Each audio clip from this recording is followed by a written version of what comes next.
Vă salut, dragi columbofili, bine ați revenit pe canalul Columbofil Junior. Astăzi o să fac un video după foarte multă vreme, în care recunosc că n-am mai avut timp să fac videouri, însă tot timpul ne-am ocupat de volieră. Astăzi am decis să spunem stop la reproducția de 2023, așadar am închis boxele.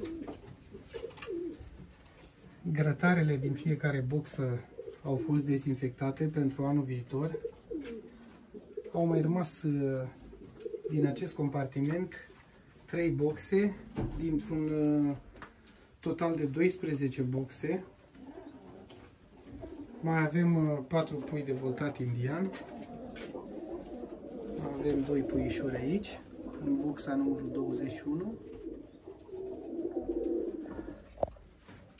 Un puișor în boxa numărul 28 și mai avem aici un puișor de almond care a decis să o aici jos. Așa cum vă povesteam, astăzi am reușit să facem curățenie, o curățenie mai generală, care implica și dezinfectarea boxelor, grătarelor, acuibarelor.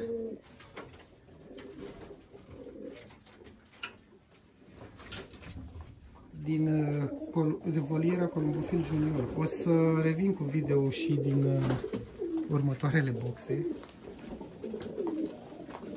Mai avem o parte aici și o parte în compartimentul ăsta.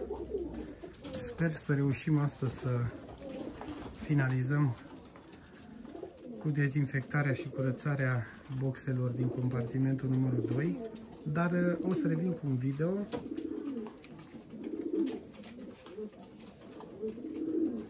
și cu finalul curățării acestor două compartimente.